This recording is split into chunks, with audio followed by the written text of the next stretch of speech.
Ma nièce de 7 ans a mis Noël sens dessus-dessous et, franchement, je n'ai jamais été aussi fier d'elle. Ce matin-là, je me suis levé en sursaut vers 6 heures, réveillé par un bruit de verre brisé venant du rez-de-chaussée. J'ai dévalé les escaliers, persuadé qu'on était en train de se faire cambrioler, pour finalement découvrir Poppy, ma nièce, debout au beau milieu d'un champ de débris qui, quelques minutes plus tôt, était encore les cadeaux de SES Cousin. Elle serrait dans sa main le marteau de son oncle. « Nos cadeaux !» ont hurlé les garçons, s'effondrant à genoux pour ramasser les restes de leurs tablettes et de leurs casques de jeu pulvérisés. Mon frère David, leur père, s'est précipité pour attraper sa ceinture, tout en lançant un regard noir à Poppy.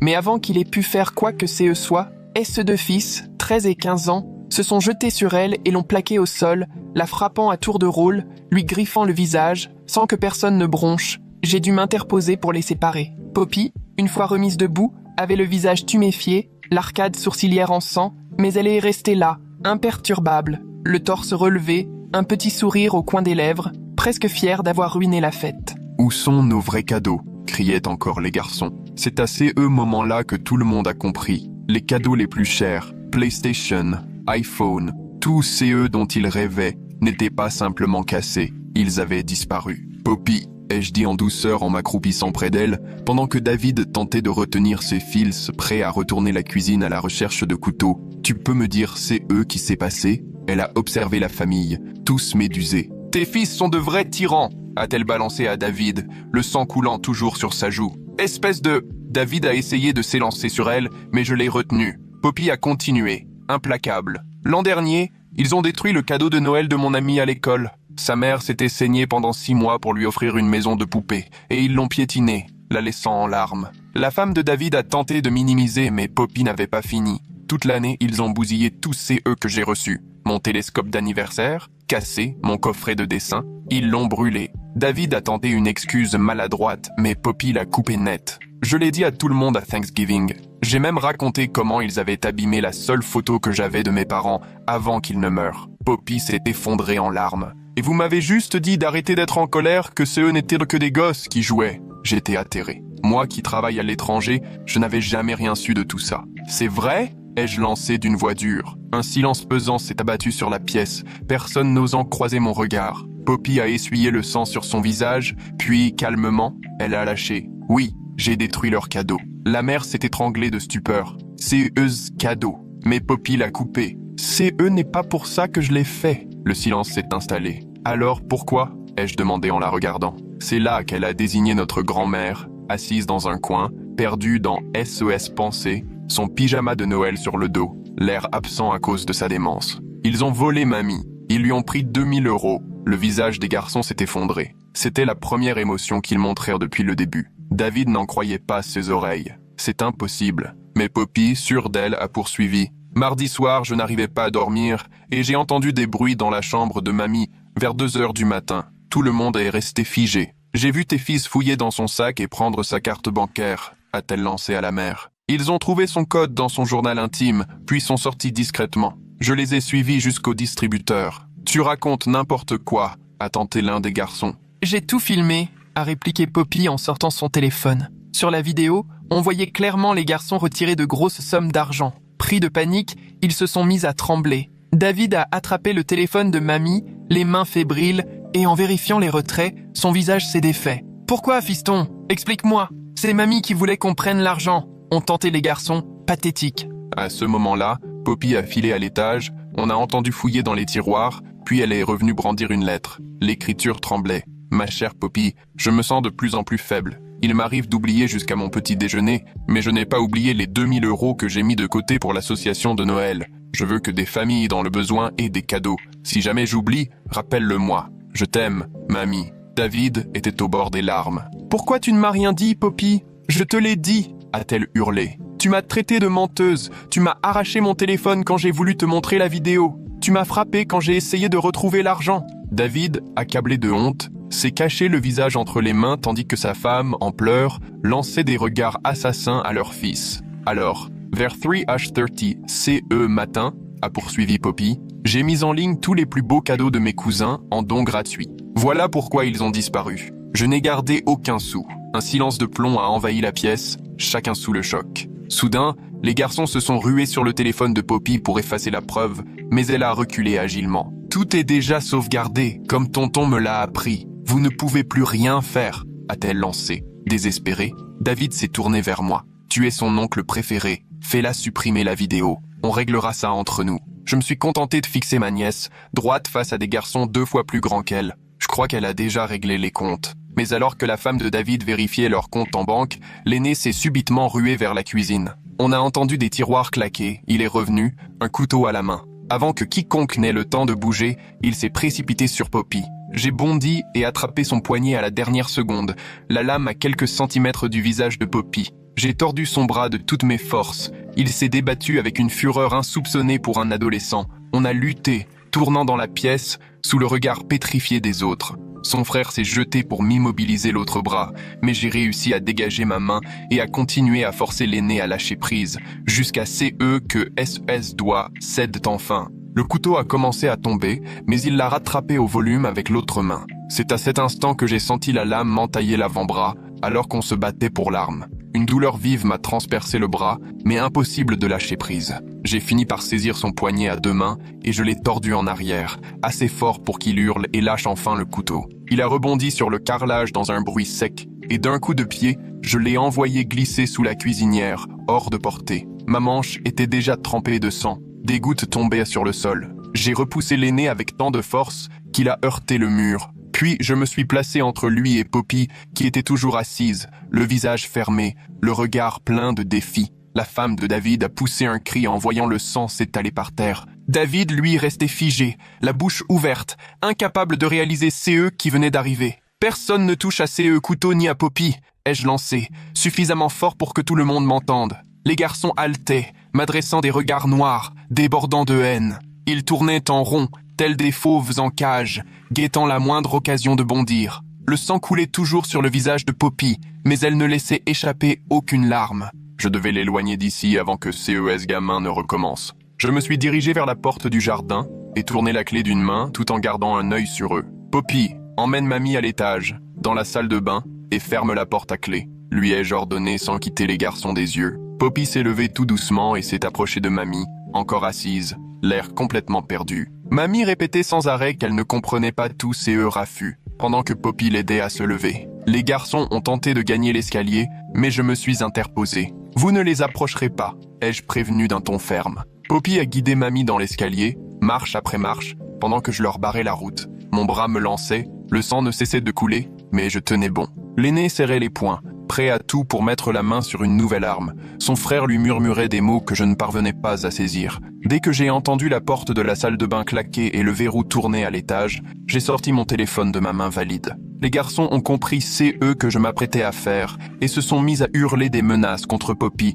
promettant de s'en prendre à elle quand tout serait terminé. Je les ai ignorés et j'ai composé le 17, alors que David semblait seulement reprendre SE's esprit. Le téléphone a à peine sonné qu'une opératrice a décroché. Un mineur vient d'attaquer une fillette de 7 ans avec un couteau, ai-je lancé sans perdre de temps. Plusieurs blessés et suspicion d'abus financiers sur personnes vulnérables. Il faut la police et une ambulance. David m'a attrapé l'épaule, a tenté de m'arracher le téléphone. « Raccroche, on peut régler ça en famille », a-t-il supplié. Je l'ai repoussé et j'ai donné notre adresse à l'opératrice pendant que les garçons marmonnaient de nouvelles menaces en tournant en rond. « Des équipes sont en route », a-t-elle confirmé. « Séparez tout le monde et restez en sécurité ». La femme de David, paniquée, avait maintenant son téléphone à la main et faisait défiler les relevés bancaires, les doigts tremblants. Elle blêmissait à chaque ligne. Des retraits en pagaille apparaissaient, dont elle n'avait jamais entendu parler. David répétait que la police n'était pas nécessaire, que j'en faisais trop. « Ton fils de 15 ans vient d'essayer de poignarder une gamine de 7 ans, lui ai-je lancé.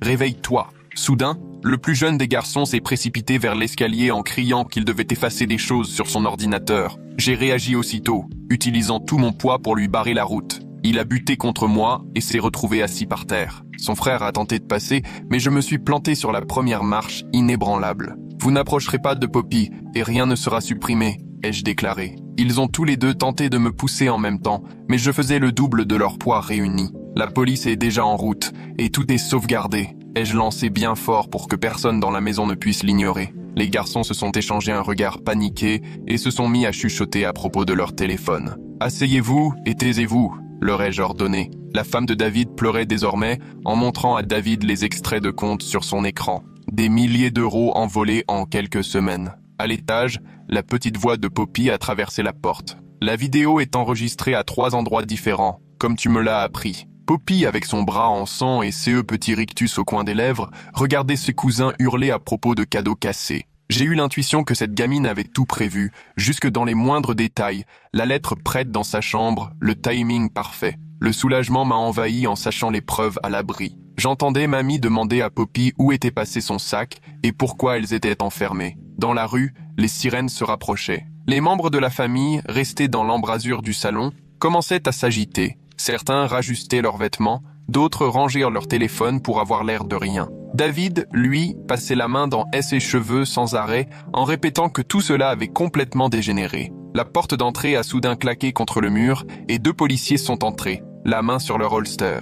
J'ai levé bien haut ma main valide, en maintenant la pression sur ma blessure. « C'est moi qui ai appelé », ai-je dit d'une voix rapide. Le couteau est sous la cuisinière. Le premier policier, un grand type aux cheveux gris, avait tout du vieux briscard. Son badge indiquait Mercier. Il a baladé un regard sur le sang qui maculait ma chemise et le chaos ambiant, puis a fait signe à son collègue. Le plus jeune s'est dirigé vers les garçons pendant que Mercier venait vers moi. « Expliquez-moi rapidement, c'est eux qui s'est passé », a-t-il demandé. J'ai désigné l'aîné des garçons, puis Poppy, restée à l'étage avec mamie. Il a attaqué ma nièce avec un couteau parce qu'elle les a dénoncés pour avoir volé notre grand-mère, qui est malade. La mâchoire de Mercier s'est crispée, tandis que je détaillais l'argent disparu, les cadeaux saccagés et des années d'intimidation jamais prises au sérieux. Le sang traversait la serviette sur mon bras et goûtait sur le carrelage.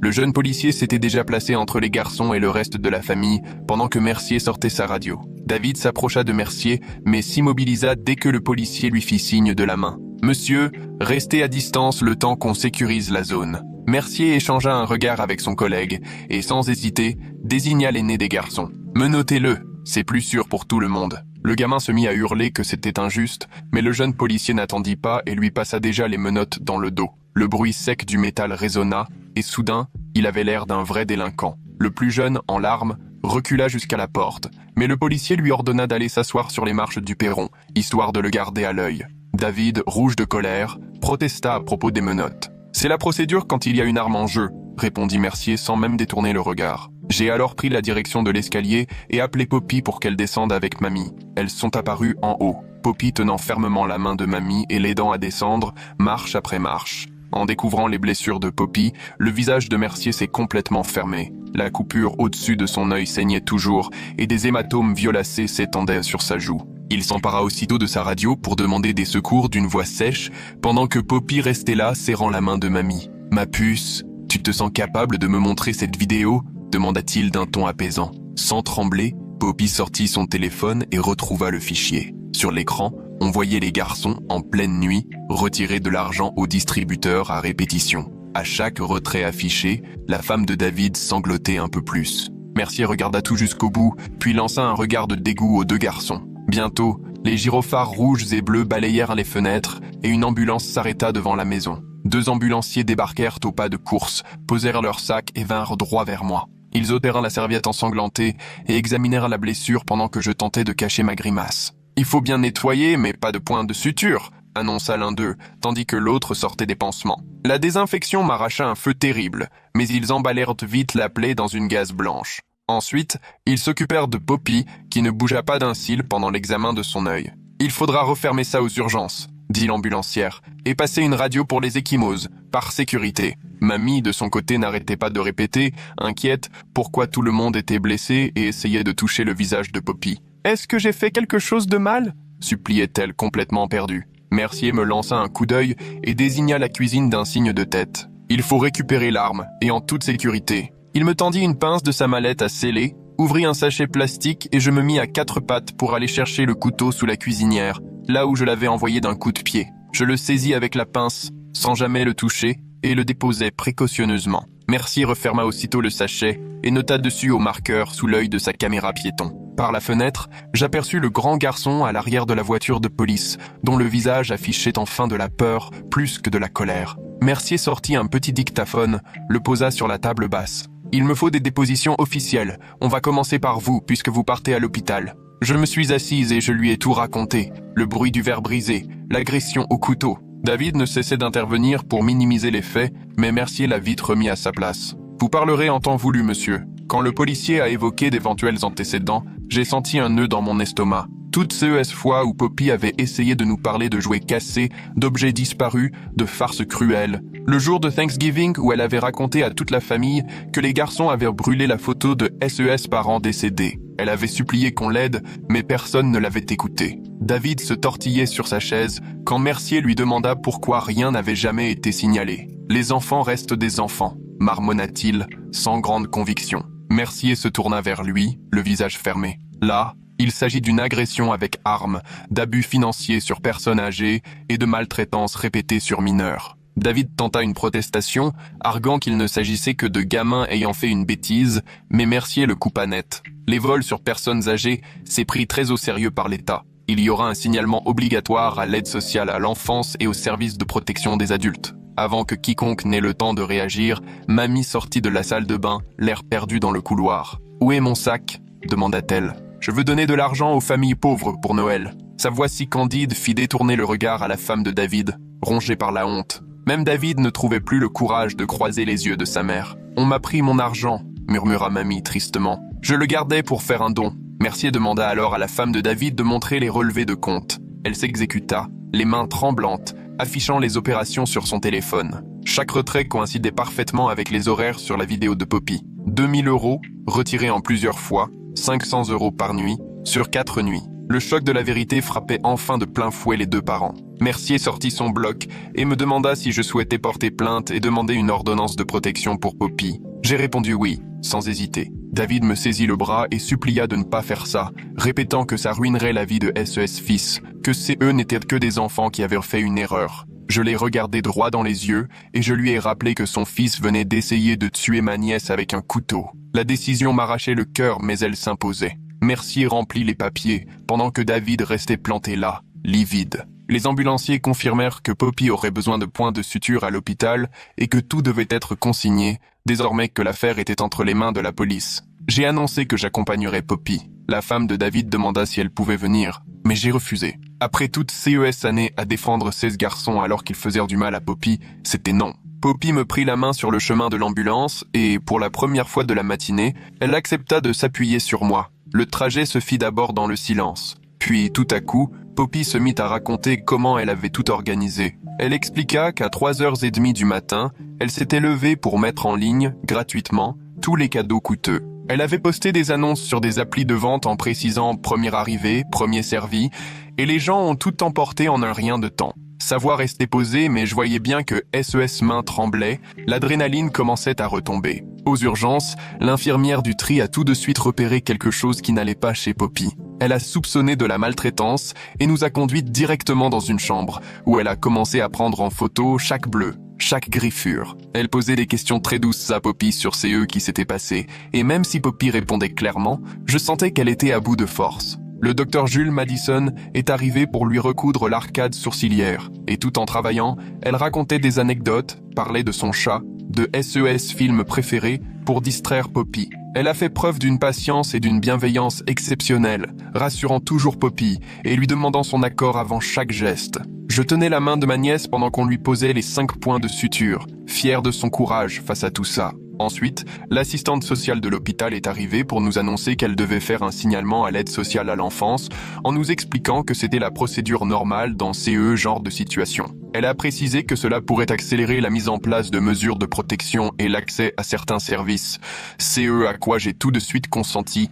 Il nous fallait toute la documentation possible. Mon téléphone a vibré, c'était un message de Mercier. Il me disait que le couteau avait été saisi comme pièce à conviction et que les 2 garçons étaient en train d'être pris en charge par la brigade des mineurs. Le plus âgé risquait la détention, ayant utilisé une arme, tandis que le plus jeune serait probablement confié à un proche, David ayant déjà été entendu. Lire ces messages rendait tout terriblement concret. Ces enfants allaient devoir affronter de vraies conséquences. J'ai pris mon téléphone pour prévenir mon patron à l'étranger que j'avais besoin d'un congé d'urgence, restant vague mais précisant qu'il s'agissait de la sécurité de ma nièce et de démarches juridiques. Avec le décalage horaire, je savais que je n'aurais pas de réponse avant longtemps. Le stress du boulot venait s'ajouter à l'angoisse. Pendant qu'on attendait les papiers, David m'a écrit en privé pour me dire qu'on pouvait éviter le pire si je ne portais pas plainte. Selon lui, les garçons avaient compris la leçon, inutile de leur ruiner l'existence. Ce genre de message me mettait hors de moi. Il ne réalisait pas la gravité de CE qui s'était passé,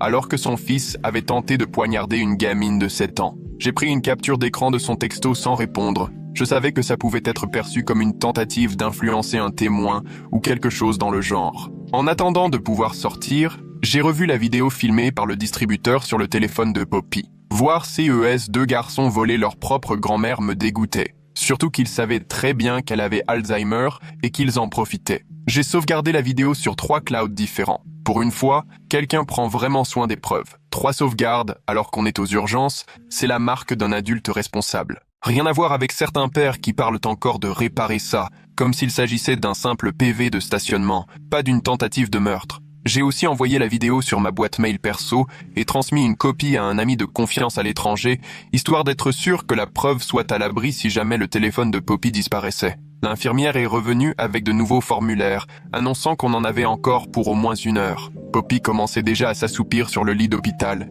vidée par tous CE qu'elle venait de vivre. Je suis resté auprès d'elle à la regarder dormir, songeuse, réfléchissant à la suite. Nous avions désormais les rapports de police et les certificats médicaux. Les garçons étaient en garde à vue, mais je savais bien que CE n'était que le début. David et sa femme n'allaient sûrement pas en rester là, ils allaient prendre des avocats et tenter d'étouffer l'affaire, mais cette fois, il était hors de question de se taire. Après tout, c'est eux que Poppy avait subi, elle méritait justice. Mon téléphone a de nouveau vibré, un autre message de David, cette fois pour me menacer d'appeler mon supérieur et de parler de mon soi-disant manque de stabilité si je ne retirais pas ma plainte. J'ai également capturé CE message et j'ai enfin bloqué son numéro. L'assistante sociale est revenue, accompagnée d'une intervenante auprès des victimes qui nous a expliqué les prochaines étapes, audience au tribunal, démarche pour la garde, accompagnement psychologique. C'était tout un programme, mais au moins, nous n'étions plus livrés à nous-mêmes. Poppy s'est réveillée pendant qu'elle parlait et a écouté attentivement. Même à 7 ans, elle comprenait l'importance de CES démarche.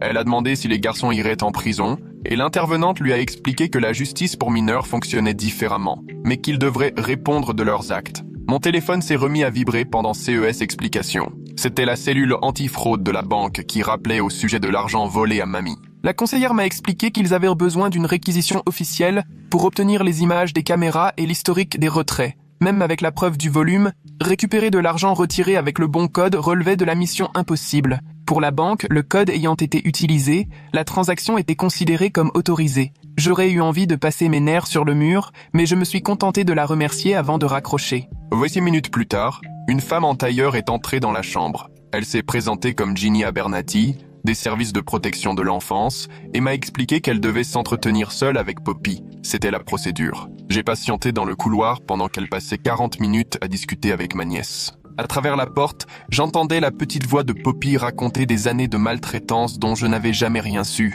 Elle parlait des garçons qui cassaient ses affaires, la frappaient dès qu'aucun adulte n'était là, l'enfermaient dans des placards, lui privaient de nourriture. Chaque mot me serrait le cœur, d'autant plus que j'étais à l'étranger pour le travail pendant que tout ça se passait. Ginny est enfin sortie et m'a posé des questions sur ma situation de vie, pour savoir si je pouvais accueillir Poppy temporairement. J'ai expliqué que mon travail m'obligeait à voyager souvent à l'étranger, mais j'ai tout de suite précisé que je prendrais Poppy quoi qu'il arrive, peu importe les complications. Elle m'a répondu qu'une visite de mon appartement serait nécessaire, mais qu'en l'état, il valait clairement mieux que Poppy reste dans la famille plutôt qu'en famille d'accueil. Sans attendre, elle a sorti son téléphone et appelé David depuis le couloir. Je l'entendais crier dans le combiné, furieux que les services sociaux se mêlent des affaires familiales. Ginny, elle, est restée imperturbable et lui a rappelé que l'intervention était obligatoire dès lors qu'un enfant avait été agressé avec une arme. Elle lui a annoncé qu'un plan de sécurité allait être mis en place immédiatement. Les garçons n'avaient plus le droit d'approcher Poppy, sous aucun prétexte. David a continué à protester, mais Ginny a répété les règles, toujours posées, manifestement habituée à ce genre de situation. Pendant que la conversation se poursuivait, Jules Madison est revenue, un gros dossier sous le bras. Elle avait noté chaque blessure, chaque marque sur Poppy pour le dossier des services sociaux et pour toute procédure judiciaire à venir. Avec un appareil photo spécial, elle a tout documenté, mesurant les blessures à la règle et remplissant scrupuleusement les formulaires médicaux officiels. À voix basse, Jules m'a confié qu'elle avait vu trop d'enfants dans cette situation, sans personne pour les défendre, et elle était soulagée que Poppy soit enfin protégée. Après son départ, Ginny m'a expliqué qu'elle mettait en place une interdiction de contact immédiate. Les garçons n'avaient pas le droit d'approcher Poppy avant une audience, et en cas d'infraction, ils seraient placés en centre de détention pour mineurs. J'ai ressenti un immense soulagement de savoir Poppy enfin à l'abri. Je me suis souvenu de la lettre de ma grand-mère concernant l'argent donné à l'association et je l'ai sorti de ma poche. Ginny l'a photographié pour son dossier,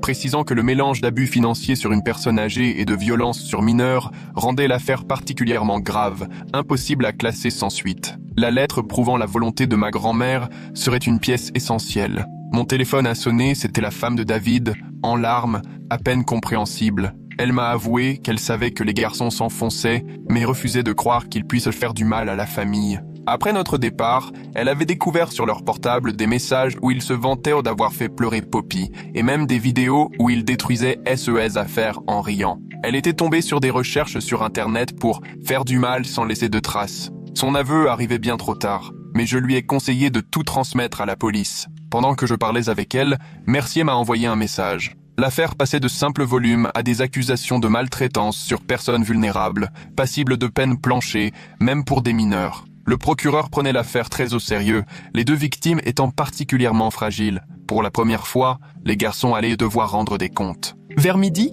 on nous a enfin remis les papiers de sortie des urgences, accompagnés des consignes pour les soins et de plusieurs copies des documents médicaux. L'infirmière m'a montré comment changer les pansements de Poppy et quels signes surveiller en cas d'infection. Poppy s'est endormie dans la voiture à peine 2 minutes après avoir quitté l'hôpital, lessivée par tous ces œufs qu'elle venait de traverser. J'ai conduit prudemment jusqu'à mon appartement, jetant régulièrement un œil dans les rétroviseurs, un peu paranoïaque à l'idée d'être suivi, même si les garçons étaient là toujours retenus au commissariat. Mon appartement n'était pas vraiment fait pour accueillir un enfant, mais on allait s'adapter. J'ai porté Poppy jusque dans la chambre sans la réveiller et l'ai installée sur mon lit. Elle paraissait minuscule sous SES pansement. Je me suis assis sur la chaise à côté, les genoux recouverts de formulaires, garde provisoire, date d'audience, recommandations pour un suivi psy. L'intervenante m'avait confié un gros dossier rempli de ressources et de contacts utiles. Tout cela me paraissait insurmontable, mais au moins Poppy était en sécurité. Au bout d'1 heure, elle s'est réveillée et m'a demandé où on était. Je lui ai expliqué que c'était chez moi, qu'elle allait rester ici un moment. Elle voulait savoir si les garçons pourraient nous retrouver, mais je lui ai promis que non. Ginny avait été très claire sur l'interdiction de contact. Le lendemain matin, j'ai appelé le numéro que Ginny m'avait donné et appris que l'audience aurait lieu 3 jours plus tard. J'ai passé CES journée à installer Poppy, à faire de la place pour elle et à essayer de lui changer les idées. Quand nous sommes arrivés au tribunal, la salle était bondée. On a attendu 2 heures que notre dossier soit appelé. Le juge a pris connaissance des preuves réunies par Ginny, la vidéo du téléphone de Poppy, les photos de SES blessures, les relevés bancaires attestant du volume. Il a ordonné aux garçons de rester strictement à l'écart, sans aucun contact, même indirect. Ils devaient vivre chez leur tante le temps de l'enquête de l'ASE. David n'a pas levé la tête, sa femme s'essuyait les yeux sans arrêt. Après l'audience, quelqu'un du service d'accueil des mineurs m'a appelé pour raconter ce qui s'était passé. L'aîné refusait de parler et lançait des regards noirs à tout le monde, tandis que le plus jeune avait fini par tout avouer, y compris qu'ils avaient fait à Poppy et à d'autres enfants de l'école. Selon l'agent, des programmes de réinsertion étaient envisagés si les garçons montraient de vrais regrets et une volonté de changer. Cet après-midi-là, j'ai emmené Poppy acheter un coffre-fort pour y ranger tous les documents importants et des copies de SES preuves. Ça m'a coûté plus cher que prévu, mais après tout ça, je voulais être sûr que tout soit à l'abri. C'est elle qui a choisi la combinaison en prenant des chiffres importants pour elle, la date du décès de SES parents et l'anniversaire de sa mère. J'ai commencé à contacter les thérapeutes que Ginny nous avait recommandés, mais tous affichaient un délai d'attente d'au moins 6 semaines. Finalement, un cabinet m'a proposé de voir Poppy en urgence avec un psychologue spécialisé pour 2 séances immédiates, histoire de l'aider à surmonter le choc. J'ai accepté sans hésiter, même si je savais que 2 rendez-vous seraient loin de suffire, vu qu'elle avait traversé. 5 jours après Noël, je me suis réveillé et mamie n'était plus dans sa chambre. J'ai dû laisser Poppy chez la voisine et sillonner le quartier pour la retrouver. Je l'ai retrouvée à un arrêt de bus à 5 km de la maison. Elle voulait absolument se rendre à l'église pour faire un don aux familles dans le besoin, alors qu'elle n'avait pas le moindre sou sur elle. Toute cette histoire la perturbait encore plus. Elle était complètement désorientée, au point de ne même pas me reconnaître au début. Pendant les jours suivants, j'ai passé des heures à chercher une maison spécialisée pour les troubles de la mémoire, mais partout on me disait qu'il y avait des mois d'attente, et les prix étaient hors de portée pour nous. David aurait dû s'impliquer, mais il était déjà submergé par les frais d'avocat pour les garçons. Mamie avait besoin d'une prise en charge adaptée, mais on n'avait tout simplement pas les moyens de lui offrir ça. 2 semaines plus tard, on a eu l'audience préliminaire pour les garçons. Le procureur a proposé un programme d'alternative aux poursuites. Il devait rembourser l'argent, consulter un thérapeute et effectuer des heures d'intérêt général. S'il respectait tout ça, il n'aurait pas de casier. J'aurais voulu qu'il soit sanctionné plus sévèrement, mais au fond, je savais que Poppy avait avant tout besoin d'un environnement stable, pas d'un règlement de compte. Le procureur a soulevé le problème du remboursement. Tout l'argent avait déjà filé, dépensé dans CES cadeaux hors de prix que Poppy avait distribué à Noël. Et voilà que Ginny débarque, et soudain tout le monde suit à la lettre le protocole. Franchement, le fait que la femme de David tombe pile à ce moment-là sur les recherches internet, je trouve ça un peu trop pratique pour quelqu'un qui prétendait tout ignorer. Je ne comprends pas pourquoi la banque réclame le bon code pour qualifier ça de volume, alors qu'il s'agit clairement d'une personne âgée perdue. Quoi qu'il en soit, impossible de remettre la main sur l'argent, et les garçons n'avaient rien pour le rembourser. Le procureur a suggéré qu'il pourrait trouver des petits boulots et s'engager à rembourser progressivement dans l'année. J'ai accepté l'accord à la condition expresse que les mesures de protection soient maintenues tout du long et que la sécurité de Poppy reste prioritaire. Le juge a validé, ajoutant que la thérapie serait obligatoire pendant au moins 6 mois. J'avais le sentiment qu'on leur épargnait bien des choses,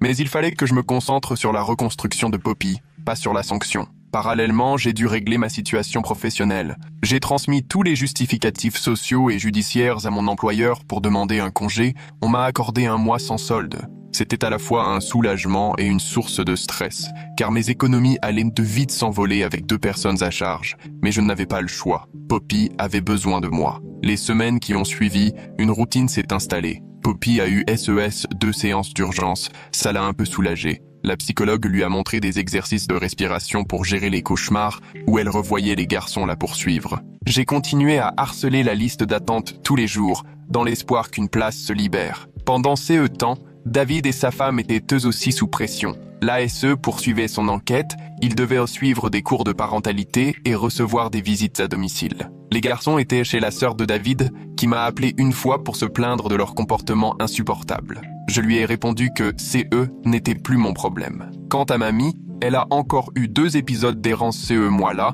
Une fois, la police l'a retrouvée sur la route de son ancienne maison, 40 ans après. Une autre fois, elle chargeait son caddie au supermarché en pensant organiser une collecte pour l'église. À chaque incident, il devenait plus évident qu'elle ne pouvait plus rester seule. Mais nous n'avions toujours ni place, ni moyens pour lui offrir des soins adaptés. Le programme d'alternative pour les garçons a débuté en février. Ils devaient rencontrer un éducateur chaque semaine, prouver qu'ils cherchèrent du travail. L'aîné a été embauché dans un fast-food, viré au bout de 3 jours après une dispute avec le manager. Le plus jeune a tenu 2 semaines au supermarché avant de démissionner. L'éducateur ne leur laissait aucune illusion. Sans boulot, ils risquaient de vrais ennuis judiciaires. Cette même semaine, David a reçu l'obligation de suivre les cours de parentalité et de gestion de la colère. Il m'a appelé pour râler à propos des 40 minutes de route à faire à chaque fois, unique programme agréé dans le coin. Sa femme m'a dit ensuite qu'il était arrivé en retard à la première séance, qu'il s'était calé au fond de la salle, bras croisés, et que l'animateur l'avait fait venir devant après qu'il ait passé son temps sur son téléphone.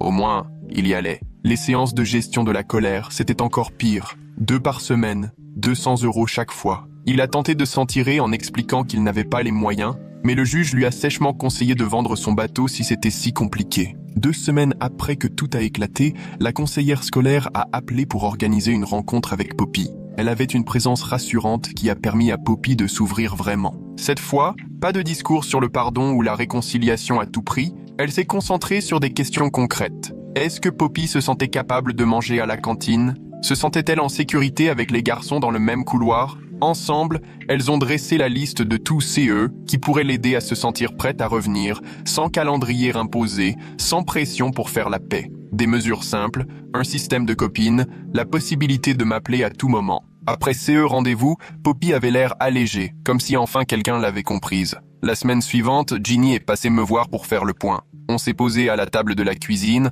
on a étalé tous les dossiers sur la situation familiale, et elle m'a expliqué que si je devenais tutrice légale de Poppy, je pourrais bénéficier d'aide. L'État verserait 600 € par mois pour elle, plus une aide spécifique pour la thérapie. Nous nous sommes mis d'accord pour refaire le point dans un mois, quand tout serait un peu retombé. L'idée d'élever Poppy à temps plein me semblait vertigineuse, mais en même temps, c'était la seule chose qui avait vraiment du sens. Elle m'a fait remarquer que les parents des garçons risquaient sûrement de s'y opposer, mais le tribunal, lui, se concentrerait sur CE qui était le mieux pour Poppy, pas sur les envies de la famille. 3 jours plus tard, la femme de David m'a envoyé par SMS la photo d'un reçu. Les garçons avaient commencé à rembourser l'argent qu'ils avaient pris à leur grand-mère, 50 € du salaire de l'aîné chez McDonald's, 20 € du plus jeune, grâce à sa tournée de journaux. Elle tenait à CE que je vois qu'ils étaient confrontés à de vraies conséquences et qu'ils apprenaient à assumer leurs actes. J'ai gardé la photo, sans répondre. À ce rythme, il leur faudrait des années pour rembourser les 2000 € en totalité,